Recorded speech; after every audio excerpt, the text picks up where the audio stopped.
Hello दोस्तों, नमस्कार। स्वागत है आपका हमारे YouTube channel hi fi study पर। आज हम आपको डीएलएड द्वितीय सेमेस्टर के अंतर्गत बताएंगे कि कृषि पद्धतियाँ क्या होती हैं। कुछ इसमें क्वेश्चन पूछ लिए जाते हैं, जैसे सिंचाई से आप क्या समझते हैं, निराई से आप क्या समझते हैं, फसल संरक्षण से आप क्या समझते हैं और फसल कटाई से आप क्या समझते हैं, गहाई क्या है, पटकना क्या है, भंडारण क्या है। ये सभी की परिभाषाओं को हम समझेंगे और जो मुख्य हमारा टॉपिक है वो है कृषि पद्धतियाँ। ठीक, तो किसे वो कहेंगे हम कृषि पद्धति क्या है, तो समझते हैं क्या होता है कृषि पद्धतियाँ।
तो ये होता है हमारा कृषि पद्धतियाँ कि फसल उत्पादन के लिए किसान द्वारा मृदा पर जो भी कर्षण क्रियाएँ की जाती हैं उसे कृषि पद्धति कहते हैं। यानी कि फसल उत्पादन के लिए मृदा पर किसान द्वारा जो भी कर्षण क्रियाएँ की जाती हैं उसे कृषि पद्धति कहेंगे।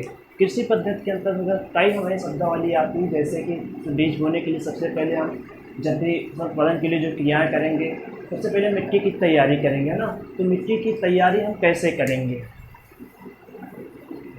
मिट्टी की तैयारी,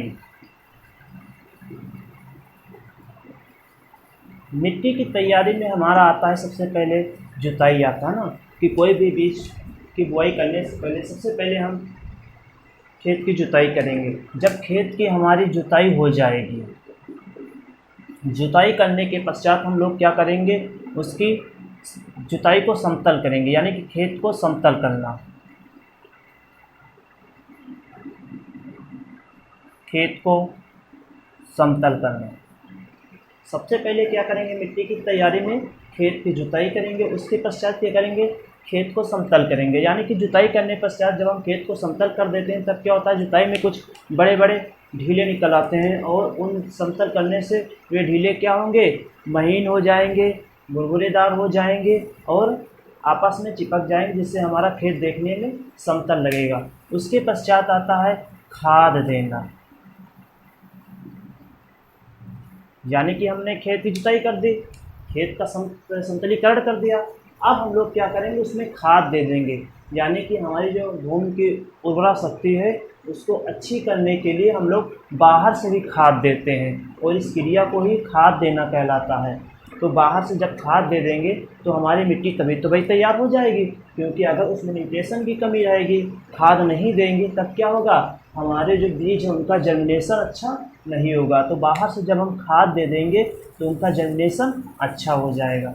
तो ये था हमारी मिट्टी की तैयारी। जब खाद दे देंगे, जुताई कर देंगे, समतल कर देंगे, तब क्या होगा, हमारी जो मिट्टी है ठीक ये बन के तैयार हो जाएगी। इसके पश्चात अब हम लोग आएंगे बीज बोना पर।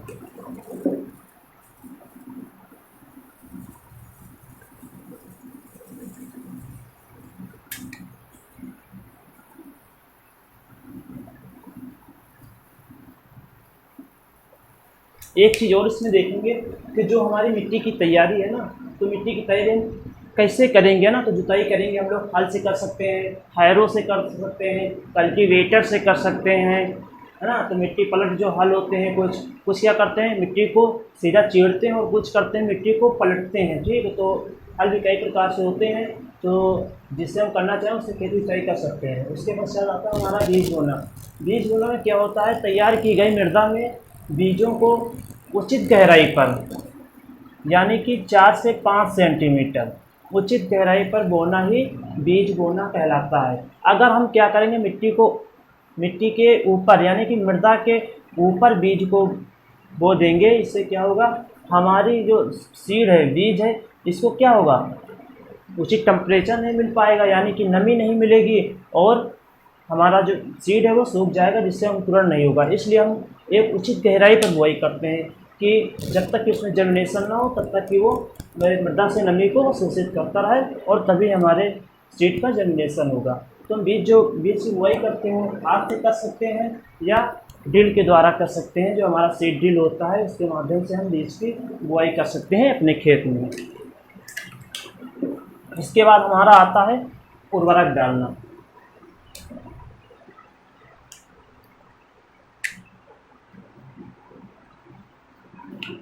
उर्वरक डालना,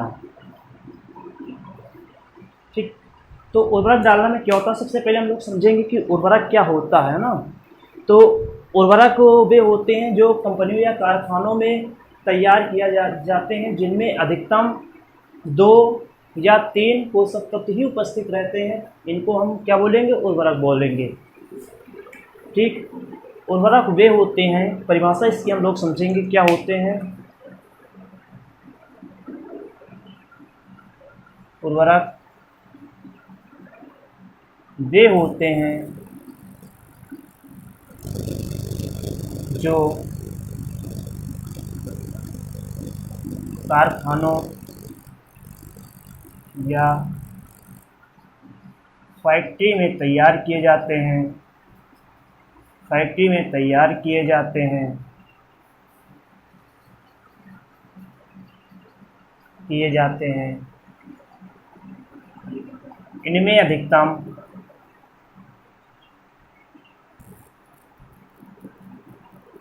इनमें अधिकतम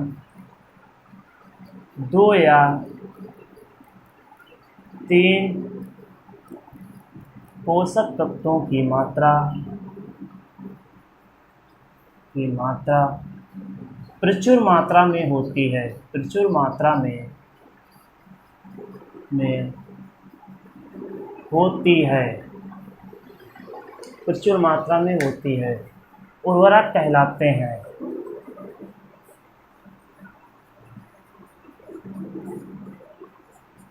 उर्वरक कहलाते हैं, यानी कि सबसे पहले उर्वरक समझेंगे कि उर्वरक होते क्या हैं। तो उर्वरक वे होते हैं जो कारखानों या फैक्ट्री में तैयार किए जाते हैं और इनमें अधिकतम 2 या 3 पोषक तत्व की मात्रा प्रचुर मात्रा में होती है। इनको हम उर्वरक कहते हैं।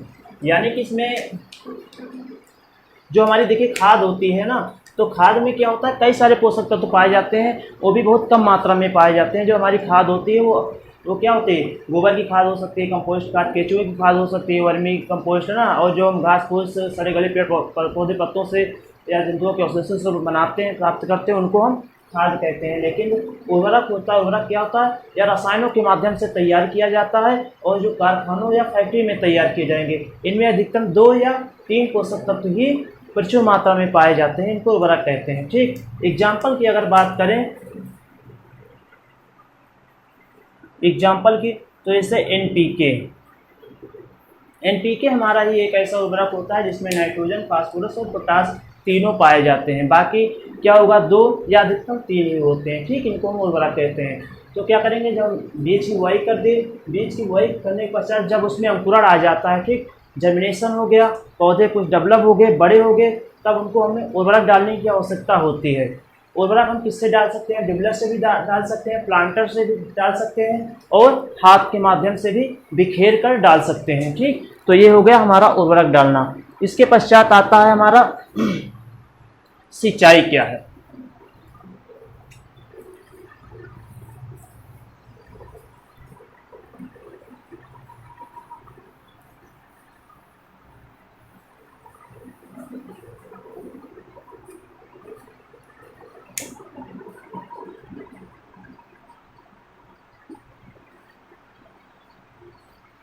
ठीक, अगला आता है हम लोगों का सिंचाई क्या है। तो सिंचाई फसलों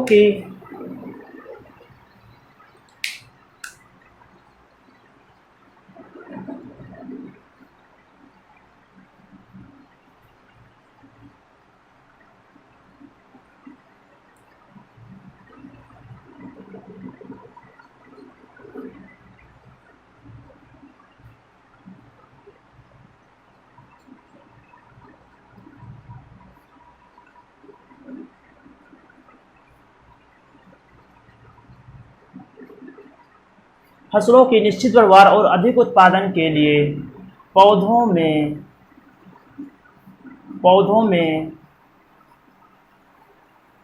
कृत्रिम रूप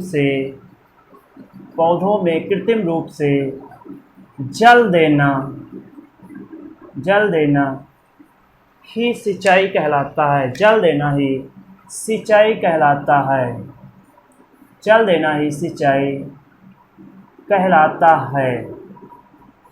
ठीक, यानी जो हमारी सिंचाई, तो इसमें परिभाषा ही पूछ सकता है कि सिंचाई से आप क्या समझते हैं। तो होगा परिभाषा हमारी कि फसलों की निश्चित पैदावार और अधिक उत्पादन के लिए पौधों में कृत्रिम रूप से जल देना ही सिंचाई कहलाता है। फसलों की निश्चित पैदावार और अधिक उत्पादन के लिए पौधों में कृत्रिम तरीके से जल देना ही सिंचाई कहलाता है। ठीक, तो ये हमारी परिभाषा सिंचाई की हो गई। अब बात करते हैं कि भाई हमारा जो सिंचाई होता है, अगर पूछ लेता है कि सिंचाई की परिभाषा दीजिए और उसमें प्रयुक्त होने वाले उपकरण के नाम बताइए, तब हमको क्या करना है, जिनके माध्यम से सिंचाई करते हैं उनमें जो उपकरण प्रयोग किए जाते हैं उनके नाम लिख देना है। एक होता है राहट के माध्यम से हम लोग सिंचाई कर सकते हैं। दूसरा होता है डोगले के माध्यम से हम लोग सिंचाई कर सकते हैं। तीसरा होता है नलकूप के माध्यम से हम लोग सिंचाई करते ही है। और ठीक है, और इसमें क्या होता है, इसमें और कुछ जोड़ देंगे तो हम लिख देंगे क्यारियों के माध्यम से।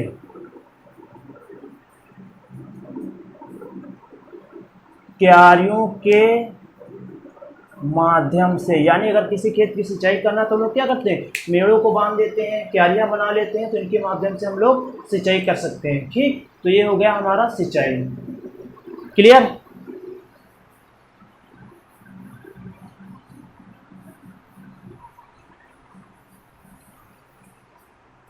इसके पास नेक्स्ट आता है हम लोगों का निराई। निराई क्या होता है, या निराई से आप क्या समझते हैं ना, 1 नंबर या 2 नंबर में क्वेश्चन पूछ सकता है हमारा कि निराई से आप क्या समझते हैं।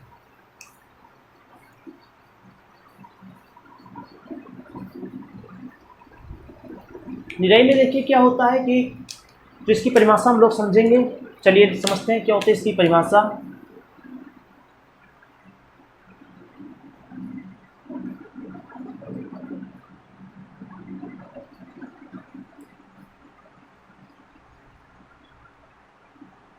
खेत में उगी हुई मुख्य फसल के बीच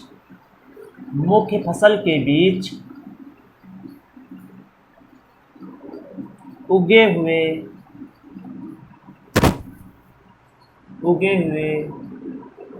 अवांछनीय खरपतवारों को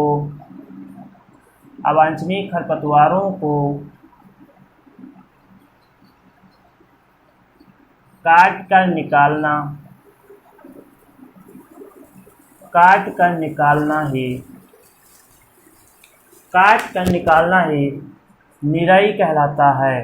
काट कर निकालना ही निराई कहलाता है। काट कर निकालना ही निराई कहलाता है। यानी कि निराई क्या होता है, तो निराई खेत में उगी हुई मुख्य फसल के बीच उगे हुए अवांछनीय खरपतवारों को काट कर निकालना ही निराई कहलाता है। ठीक, अब इसमें एक शब्द आया अवांछनीय खरपतवार। ठीक, क्या होते हैं अवांछनीय खरपतवार, समझेंगे हम लोग अवांछनीय खरपतवार क्या होते हैं। तो अवांछनीय खरपतवार होते हैं जो हमारी मुख्य फसल होती है उसमें ये अवांछनीय खरपतवार उग आते हैं जिनका हमारी फसल में कोई उपयोग नहीं होता है, बल्कि ये हमारी फसल को नुकसान पहुंचाते हैं, उनको प्रभावित करते हैं ना, जिससे क्या होता है हमारी फसल की उत्पादन में भी कमी आ जाती है। तो इनसे नुकसान ही नुकसान होता है, इनसे फ़ायदा नहीं होता है। इसलिए हम लोग क्या करते हैं, इन अवांछनीय खरपतवारों को अपनी फसल से काट कर अलग कर देते हैं, इसी को हम लोग बोलते हैं निराई। ठीक, अब निराई किसके माध्यम से कर सकते हैं, कौन से उपकरण होते हैं जिनके माध्यम से हम लोग निराई कर सकते हैं ना, तो वो होते हैं हम लोगों के खुरपी, हैरो, हो, और क्या होता है ना, अकोला हो होते हैं, हैरो हो गया, खुरपी हो गया, इनके माध्यम से हम लोग क्या कर सकते हैं, निराई कर सकते हैं। और ये हमारी हो गई परिभाषा। खेत में उगी हुई मुख्य फसल के बीच उगे हुए अवांछनीय खरपतवारों को काट कर निकालना ही निराई कहलाता है। राइट।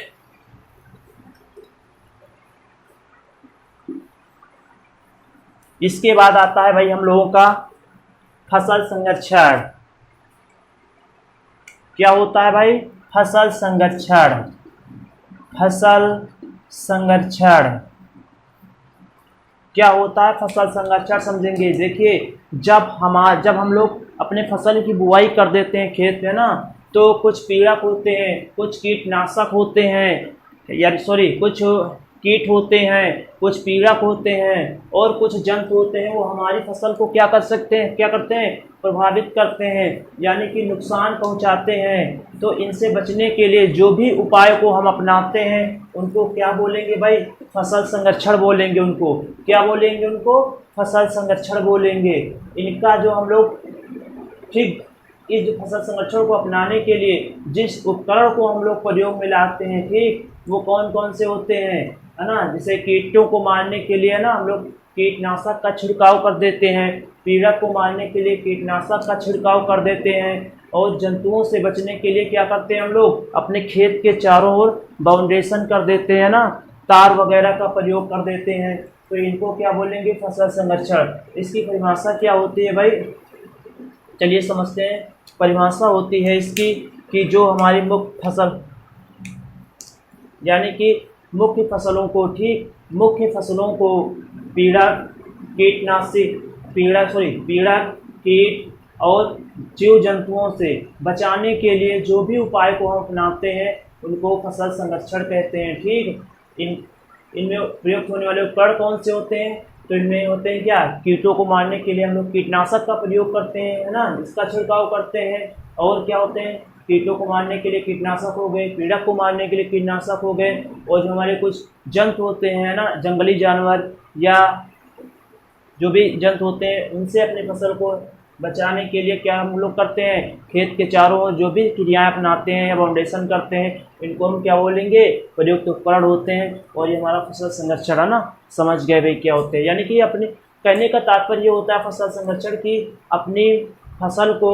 जंगली जानवर, पीड़क या कीटों के माध्यम से बचाने के लिए जो भी उपाय हम लोग अपनाते हैं वो फसल संरक्षण कहलाते हैं या फसल संरक्षण के अंतर्गत आते हैं।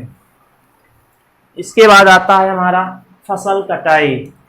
फसल कटाई, फसल कटाई क्या होता है भाई, फसल कटाई, है ना। तो फसल कटाई क्या होता है, देखिए हम सभी लोग जानते हैं, जब अपने खेत में हम फसलों की बुआई कर देते हैं ना, खेत में फसल की बुआई करने के पश्चात क्या होता है, हमारी फसल जब पककर तैयार हो जाती है तब उसको काटने की आवश्यकता होती है ना। काट के उसको लाएंगे, घर लाएंगे या काट कर अलग करेंगे, तभी तो उससे हमको अनाज प्राप्त होगा, या हार्वेस्टर या मशीन के माध्यम से जो भी हम कुछ करेंगे, यानी कि ठीक वो सब क्या होगा, कटाई होगा। तो इसकी फसल हमारी क्या, फसल कटाई की परिभाषा क्या हो जाएगी, फसल कटाई की परिभाषा हो जाएगी कि परिपक्व फसल को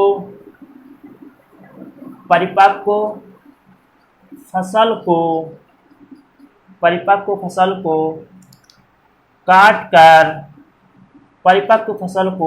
कर खेत से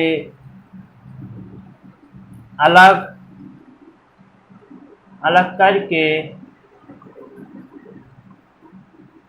एकत्रित करना ही फसल कटाई कहलाता है। फसल कटाई कहलाता है।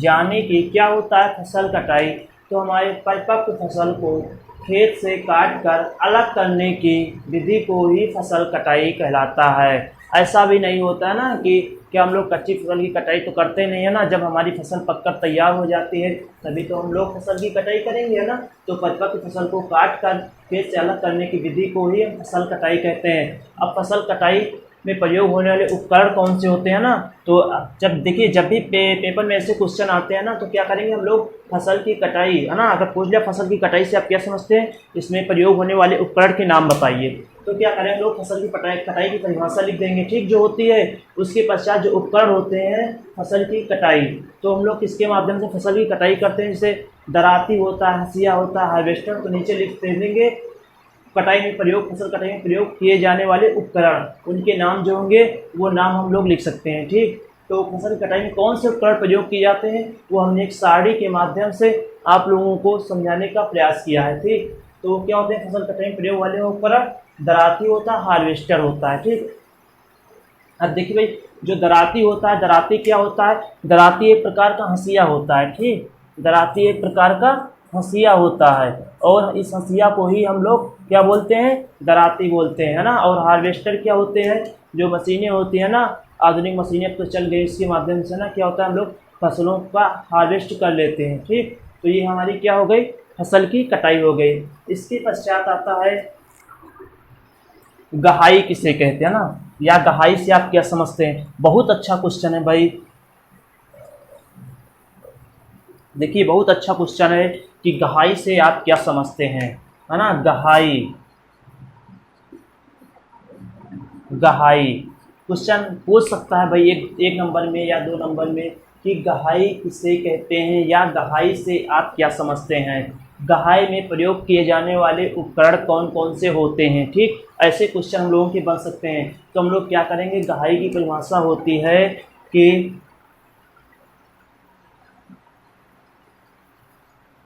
अनाज को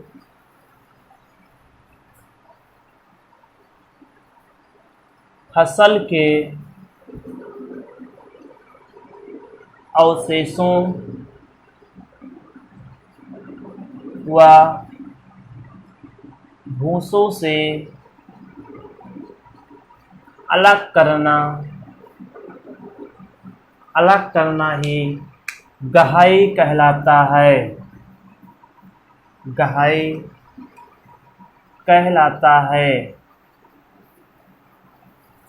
ठीक। गहाई क्या होता है, जो हमारा अनाज होंगे ना, अनाज को फसल के अवशेषों व भूसों से अलग करना ही गहाई कहलाता है। यानी कि हमारे जो अनाज हो जाएंगे, अनाज को फसल के अवशेषों व भूसों से अलग करना ही गहाई कहलाता है, ठीक। ये गहाई की परिभाषा हो जाएगी।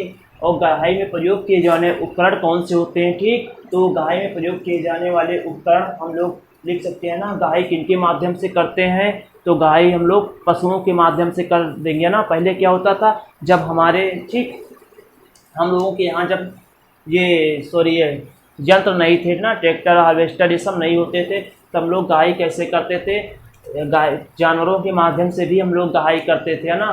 कि अपने फसल को एक जगह लगा देते थे, उसके पश्चात जानवरों के माध्यम से हम लोग उसकी गहाई कर सकते थे। अब क्या होगा, अब तो थ्रेशर आ गए हैं, कंबाइन आ गए हैं, बड़ी बड़ी मशीनें आ गई हैं ना, उसके माध्यम से हम लोग गहाई कर सकते हैं। तो समझ गए भाई, उपकरण में क्या हो जाएंगे, उपकरण में हो जाएंगे गहाई में पशुओं से, थ्रेशर से और कंबाइन से। इसके बाद आता है हम लोगों का अगला नेक्स्ट टॉपिक, इसी का वो होता है फटकना। फटकना क्या होता है भाई, बहुत अच्छी क्वेश्चन है भाई, बहुत अच्छे क्वेश्चन है ये। फटकना क्या होता है, या फटकना से आप क्या समझते हैं, तो देखिए क्या हो जाएगा फटकना, ठीक। इसकी जो परिभाषा होगी, अनाज में क्या, देखिए जो गहाई थी शब्द ना, गहाई में क्या होता था कि हम लोग अनाज को भूसे से अलग करते थे या फसल के अवशेषों से अलग करते थे, तो गहाई थी। लेकिन फटकना जैसे कि नाम से ही प्रसिद्ध है, फटकना, गांव में लोग क्या करते हैं, जो अनाज होते हैं ना, उसमें कुछ जब हार्वेस्ट करने के पश्चात क्या होते हैं, कुछ भूसे उसमें आ जाते हैं, उन भूसे में से क्या होता है, गांव में जो औरतें होती हैं ना, वो एक उपकरण होता है, उसे क्या बोलते हैं, फटक फटक की आवाज़ आती है, उससे साफ किया करते हैं ना, तो उसको क्या बोलते हैं, उससे वो लोग अनाज को भूसे से अलग करते हैं ना, और जो कंकड़ पत्थर होते हैं उनको अलग करते हैं, इसी को हम लोग फटकना बोलते हैं। तो इसकी परिभाषा हम लोग लिखेंगे कि अनाज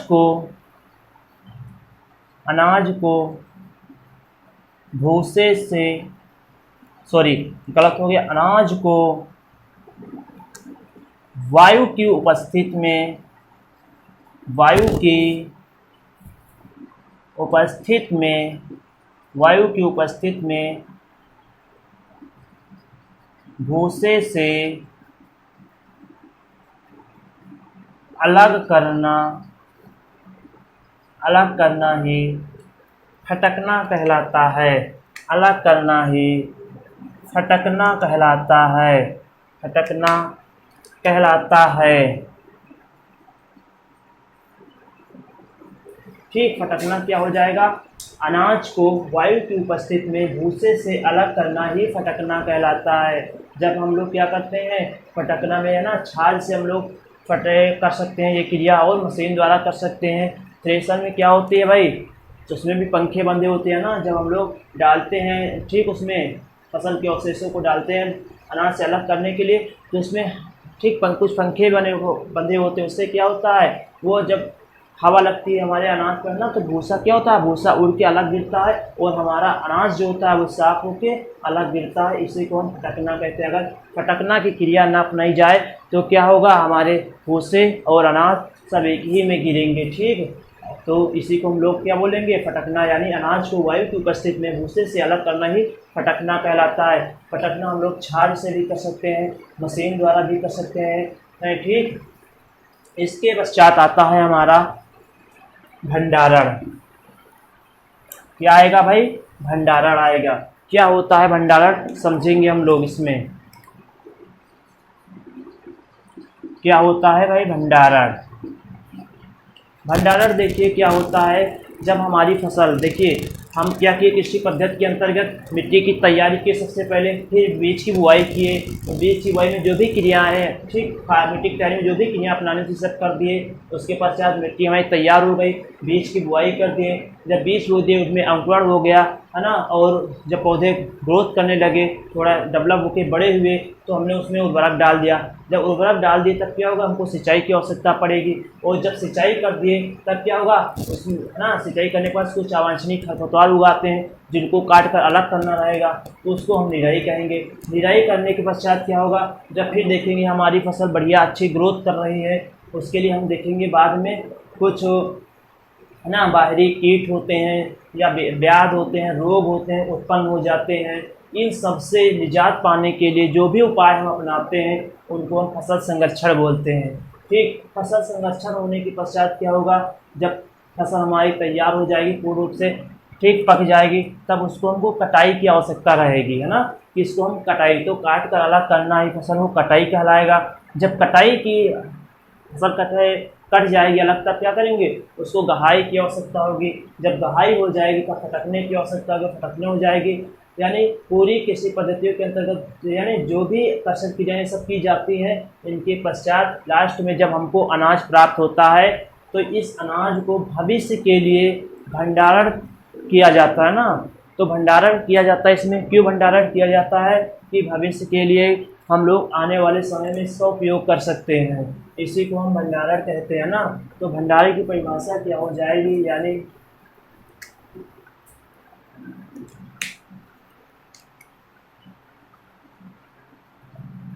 एकत्रित किए गए अनाज को, एकत्रित किए गए अनाज को भविष्य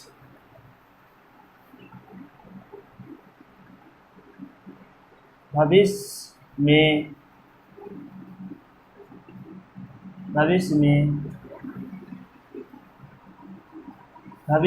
उपयोग में लाने के लिए भविष्य में उपयोग के लिए लाने के लिए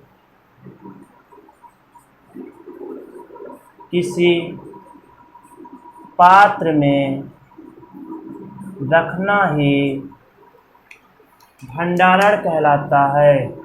किसी पात्र में रखना ही भंडारण कहलाता है। भंडारण कहलाता है। देखिए क्या करेंगे भंडारण में, एकत्रित किए गए अनाज को भविष्य में उपयोग में लाने के लिए किसी पात्र में या जो हमारे भंडार गृह होते हैं, भंडार गृह में रखना ही भंडारण कहलाता है। ठीक, इसमें हम लोग जोड़ सकते हैं भंडार गृह। ठीक, भंडार गृह में रखना ही भंडारण कहलाता है। और जो हम लोग अनाज को भंडारण करते हैं, ठीक, वो कितनी नमी पर भंडारण करते हैं, कम से कम 10 से 12% नमी होनी चाहिए, मॉइस्चर होना चाहिए। ठीक, तभी हम क्या करेंगे, अपने अनाज को भंडारित करेंगे।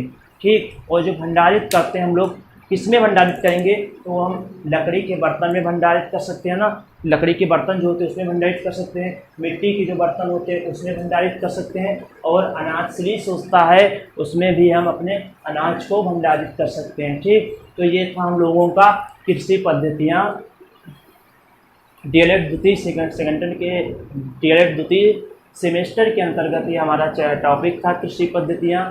ठीक, जिसमें क्या होता है, हम लोग पूरा कृषि पद्धति पढ़ लिए, कैसे हम है ना कृषि पद्धति को अपनाते हैं, क्या होता है कृषि पद्धति क्या होती है उसमें, है ना, तो उसमें कौन कौन से कृषि कार्य किए जाते हैं और कौन कौन से उपकरण अपनाए जाते हैं, इन सभी के बारे में हम लोग विस्तार से अध्ययन कर लिए हैं। ठीक, अब जो हम लोगों को क्वेश्चन पूछेगा, ठीक, वो कैसे पूछ सकता है, क्वेश्चन पूछ सकता है कि कृषि पद्धति से आप क्या समझते हैं, तो हम लोग कृषि पद्धति की परिभाषा लिख सकते हैं उसमें। ठीक, और 2-4 पॉइंट लिख सकते हैं कि ये कृषि कार्य इसमें किए जाते हैं। उसके बाद ये ना पूछ करके इनसे कितने क्वेश्चन बनते हैं, 1-2 नंबर में देखिए कि उर्वरक किसे कहते हैं, सिंचाई किसे कहते हैं, निराई किसे कहते हैं, फसल संरक्षण किसे कहते हैं, फसल कटाई किसे कहते हैं, गहाई, फटकना, भंडारण। ठीक, ये सब पूछ सकता है।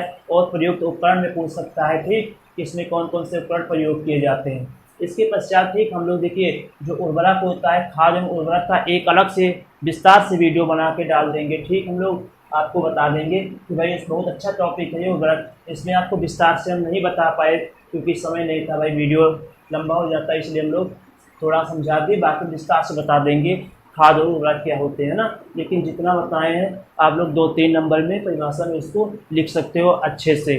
ठीक, तो ये था हमारा आज का टॉपिक कृषि पद्धतियाँ। इसके पश्चात हम लोग अगला पढ़ते हैं। ठीक, तो चलिए दोस्तों, ये था हमारा आज का टॉपिक कृषि पद्धतियाँ।